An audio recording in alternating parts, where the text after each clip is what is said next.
안녕하세요, 밀떡튜브입니다. 오늘은 아준 전차를 주제로 한 영상입니다. 아준은 힌두교의 서사시 마하바라타에 나오는 대영웅이며 인도에서는 헤라클레스 정도의 위상을 가지고 있습니다. 그러나 그의 이름을 붙인 아준 전차는 결과적으로는 신성 모독의 정점을 달렸고 전차 개발 역사에 있어서도 안 좋은 쪽으로 그 이름을 새기게 되었습니다. 아준의 장대한 역사를 설명드리기에 앞서 간편한 이해를 위해 비슷한 시기 개발을 시작한 한국의 K1 전차와 비교를 하며 진행하겠습니다. 1964년부터 인도 육군은 영국의 비커스 마크1 전차를 비자야라는 이름으로 도입했습니다. 하지만 수가 적어 수도 관할구에만 배치했고 국경지대에는 센츄리온, PT-76, T-55 같은 당시 기준으로도 구형 전차가 대부분이었습니다. 이런 사정 때문에 주적인 파키스탄군과의 기갑 전력에서 밀릴 것을 우려한 인도는 1974년 차기 국산 전차를 개발하기로 결정했습니다. 당시까지만 해도 목표는 이미 영국이 60년대에 개발한 2세대 전차 치프틴 수준이며 1983년에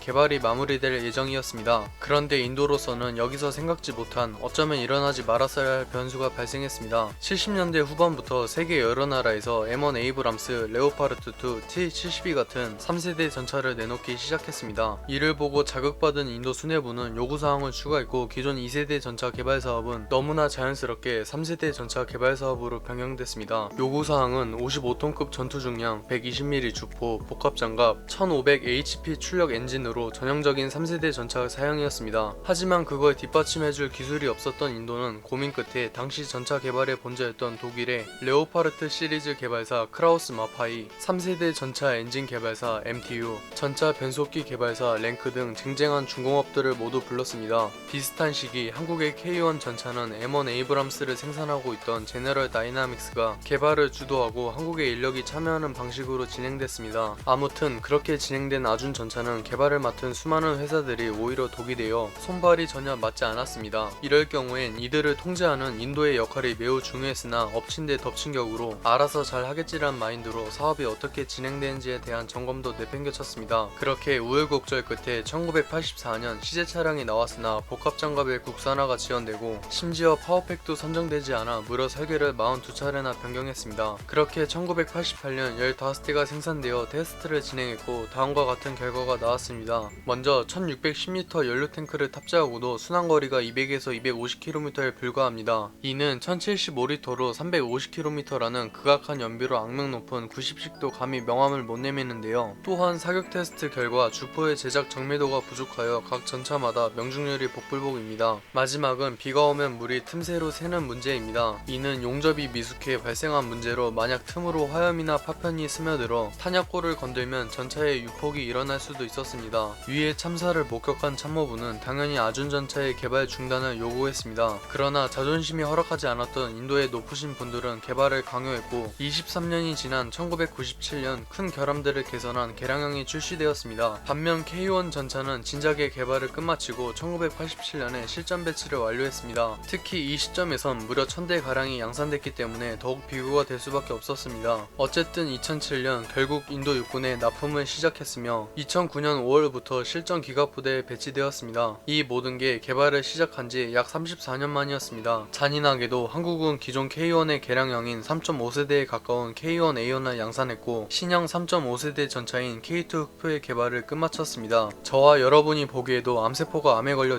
것 같은데 인도 육군은 그걸 넘어 해탈의 경지에 올랐습니다. 그저 아준 전차를 없는 셈 치고 러시아의 3.5세대 T-90S 1500대를 도입하고 있으니 불행 중 다행입니다. 사실 아준 전차가 국내와 해외를 가리지 않고 조롱받는 것은 인도의 국력과 잠재력이라는 기대에 전혀 부응하지 못하고 오히려 먹칠을 했기 때문입니다. 특히 한국에서 저평가받는 90식 10식 전차는 철저하게 자국 영토에서 운용을 목적으로 개발했기 때문에 문제점은 존재하지만 목표는 달성했습니다. 그러나 아준 전차는 인도 본토에서도 못 써먹을 성능이라 더욱 비판받는 것입니다. 영상이 유익하셨다면 구독과 좋아요 한 번씩 부탁드릴게요.